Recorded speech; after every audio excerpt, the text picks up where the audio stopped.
Hello दोस्तों, इस video में याकुजा फियोंसे का 5th एपिसोड एक्सप्लेन करने जा रहा हूं। तो जिसने भी पहले के एपिसोड नहीं देखे हैं वो चैनल पर जाके देख लो।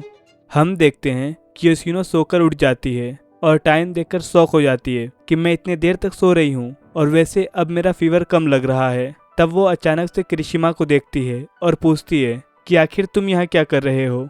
तब वो बताता है कि तुम्हारी तबीयत खराब थी तो तुम्हारा ख्याल रखने के लिए कोई तो होना चाहिए ना। तब योशिनो को रात की सारी बातें याद आ जाती हैं और वो उसे परेशान करने के लिए माफ़ी मांगती है और पूछती है कि वो सब तो ठीक है लेकिन तुम यहाँ कोने में क्यों बैठे हो।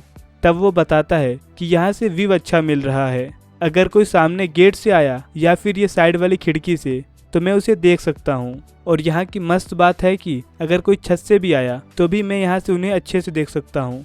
तब वो कहती है कि आखिर आ कौन रहा है। तो किरिशिमा बताता है कि हमें मारने वाले मेरे पास दुश्मनों की कमी है क्या। वो कहती है ये क्या कह रहे हो, तुम्हें कौन मार सकता है। तब किरिशिमा बताता है कि मैं तुमसे प्यार करता हूँ तो मुझे मारने का सबसे अच्छा तरीका है कि कोई तुम्हें मार दे जिसकी वजह से मैं जिंदा लाश बनकर रह जाऊंगा। इसलिए मैं अपने बेशकीमती चीज़ की रखवाली कर रहा हूँ। लेकिन चलो अब तुम उठ गई हो तो मैं अपने रूम में जा रहा हूँ और मैं स्कूल में तुम्हारी छुट्टी की एप्लीकेशन डाल दूंगा। और फिर वो जाने लगता है। तब योशिनो उसका शर्ट पकड़ के रोक लेती है कि मैं अभी नहाने के बाद उत्तपम बनाऊंगी तो तुम खा कर जाना, क्योंकि मुझे पता है कि मेरी वजह से तुमने सही से खाना नहीं खाया होगा। तो किरिशिमा मना करते हुए कहता है कि इसकी कोई ज़रूरत नहीं है, अभी पहले मैं सोना चाहता हूँ। तो योशिनो उसे वहीं सोने के लिए कहती है कि यहीं सो जाओ, अगर कोई तुम्हें मारने के लिए आया तो मैं तुम्हें बचा लूँगी। लेकिन किरिशिमा कहता है क्या पता मैं सो जाऊँ और तुम ही मुझे मार दो, कहीं तुम्हारे अंदर प्यार का फूल तो नहीं खिलने लगा। तब योशिनो कहती है कि तुम चिंता मत करो क्योंकि मैंने बगीचा ही जला दिया है तो मैं तुम्हें नहीं मारने वाली। किरिशिमा कुछ सोचता है फिर कहता है अच्छा तो मैं अभी तक तुम्हारे हाथ से मरने के काबिल नहीं हुआ, कोई ना, वैसे तुम मुझे इम्प्रेस करने से पीछे नहीं हटती। फिर वो दोनों खाना खाने लगते हैं जहाँ योशिनो उससे कहती है कि तुम्हें प्रोटीन खाना चाहिए क्योंकि तुम अभी भी ग्रो कर रहे हो तो ये तुम्हारे लिए ज़रूरी है। और तुम राशन की टेंशन मत लेना क्योंकि कल ही ये सब ओसाका से आया है।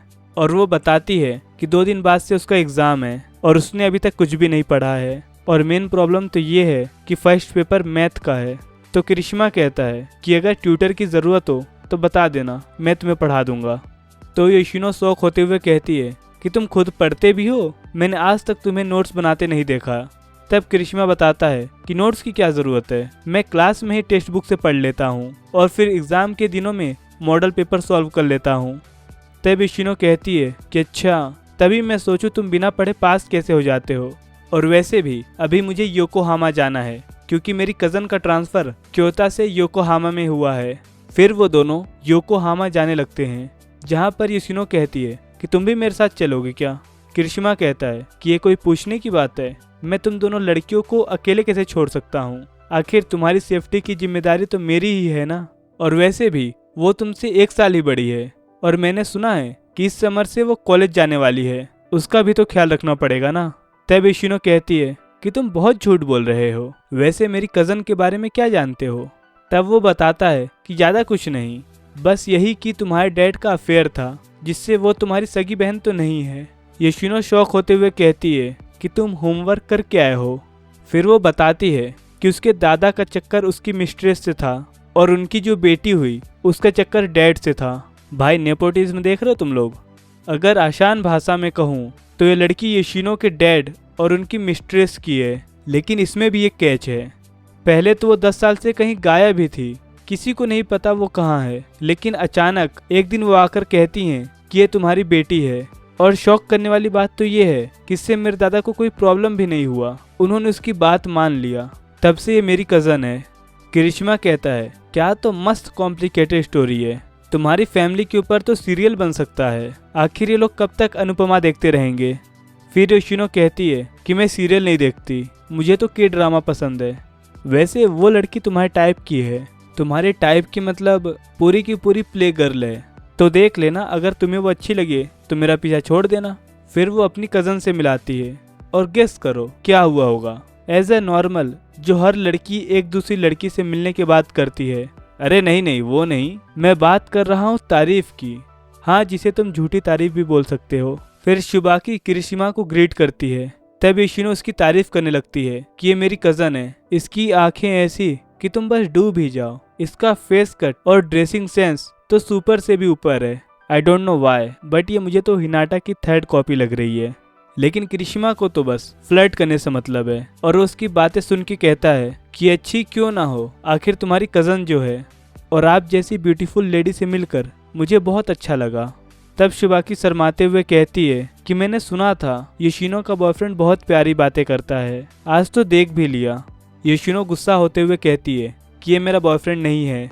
फिर शुबाकी योशिनो से उसके एग्ज़ाम के बारे में पूछती है और कहती है कि अगर तुम्हारे एग्ज़ाम अच्छे नहीं गए तो तुम फ्लावर शॉप खोल लेना और किरिशिमा को वहाँ बैठा देना, फिर देखना लड़कियाँ किरिशिमा को देखने के लिए आएंगी और तुम्हारा फ्लावर खरीद कर ले जाएंगी। फिर जाते समय शुबाकी की नज़र सूज पर पड़ती है। वो योशिनो को बोलने ही जा रही थी कि तभी किरिशिमा योशिनो से कहता है कि तुम्हें शूज लेना था ना, ये देखो ये तुम पर बहुत अच्छा लगेगा। और जब किरिशिमा और योशिनो बात कर रहे थे तो शुबाकी उनकी बात पर बहुत ध्यान दे रही थी और उसे देखकर तो ऐसा लग रहा था कि वो किरिशिमा से इम्प्रेस हो रही है। फिर वो लोग लंच करने के लिए रेस्टोरेंट में आ जाते हैं, जहाँ पर शुबाकी योशिनो की तरफ देखकर कहती है कि तुम बिल्कुल रेंजी जैसी लगती हो। और हमें पता चलता है कि शुबाकी रेंजी को मन ही मन में लाइक करती है। वो भले ही बुढ़ा हो चुका हो लेकिन फिर भी उसके लिए तो वो अभी भी किसी हीरो से कम नहीं है। तब वे योशिनो को एडवाइस देती है कि ऐसे लड़कों से बच कर रहा करो जो ज़्यादा अच्छी बातें करते हैं। तब योशिनो उसकी बातें सुनकर सोच रही होती है कि वाह, आखिर ये बता भी कौन रहा है जिसके खुद हजारों अफेयर्स रह चुके हैं। फिर वो उससे पूछती है कि इस समय तुम कितनों को डेट कर रही हो। तो शुबाकी कहती है कि फिलहाल तो 3 ही हैं। तब वो उससे कहती है कि तुम भी किरिशिमा की तरह ही हो, वो भी हर जगह मुंह मारता है। तो शुबाकी कहती है कि मुझे किरिशिमा के साथ सोने में कोई दिक्कत नहीं है। ये सब बातें सुन के योशिनो का दिमाग खराब हो जाता है और वो बर्फ का गोला लेने चली जाती है। फिर शुबाकी किरिशिमा से पूछती है कि मैंने कुछ नोटिस किया है, तुम योशिनो और मुझे अलग अलग क्यों ट्रीट कर रहे हो।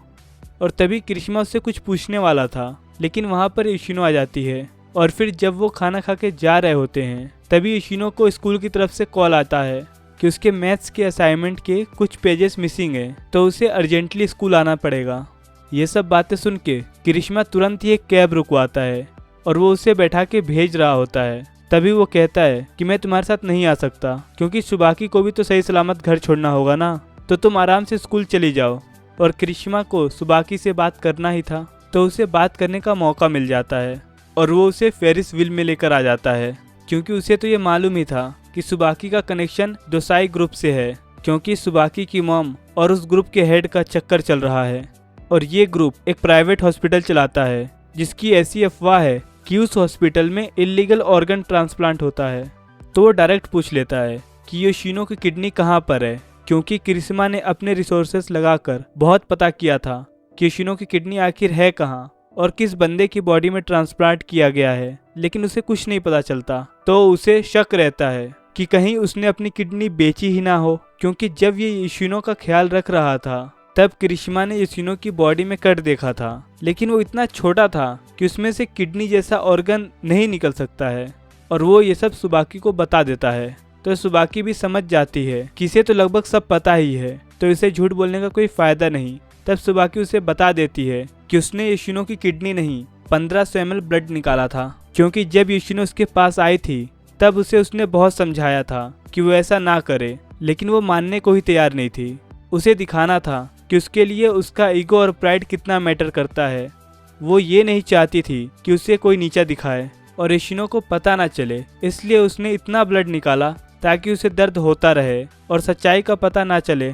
तो ये बात सुन के किरिशिमा को राहत मिलती है और उसे थैंक यू भी कहता है ये सब बताने के लिए। शुबाकी को भी किरिशिमा से प्लेबॉय टाइप की ही वाइब आ रही थी, लेकिन वो योशिनो की सच में केयर करता है और वो कहती है कि अगर तुम ऐसे उसकी केयर करते रहे तो ठीक है, नहीं तो मैं उसका प्लास्टिक सर्जरी करके चेहरा बदल दूंगी और तुम उसे चाह कर भी नहीं ढूंढ पाओगे। तब वो कहता है कि ऐसा कुछ नहीं होगा, तुम बेफिक्र रहो। फिर हम अगले दिन देखते हैं इन सब से अनजान योशिनो पेड़ों में पानी दे रही होती है, लेकिन तभी वो किरिशिमा से पूछती है कि मेरे जाने के बाद तुम लोगों ने क्या किया, और वैसे तुम्हें उससे कुछ बात करनी थी ना। तभी किरिशिमा के पास शुबाकी का मैसेज आ जाता है, क्योंकि इन दोनों ने कल ही नंबर एक्सचेंज किया था ताकि इन फ्यूचर इन्हें किसी की ज़रूरत हो तो ये एक दूसरे को कांटेक्ट कर पाए, लेकिन योशिनो तो उसे घूर रही होती है। तभी शुबाकी उसे मीटिंग के लिए बुलाती है और उसे एड्रेस भेजने की जगह योशिनो की फोटो भेज देती है। उस फोटो में योशिनो नूडल्स खा रही होती है, वो भी बिकनी में। तो योशिनो शौक होते हुए कहती है कि क्या तुम मुझे इस फोटो से ब्लैकमेल करने वाले हो। तब हमें पता चलता है कि ये तो बस उनके बीच का एक डील था। शुबाकी को रेंजी का फोटो चाहिए था और क्रिशिमा को योशिनो का। तो हम इस एपिसोड के एंडिंग पर आ चुके हैं, और अगर तुम्हें ये सीरीज अच्छी लग रही है तो लाइक और कमेंट ज़रूर करना। फिर मिलते हैं किसी और नए वीडियो में, तब तक के लिए बाय, सायोनारा।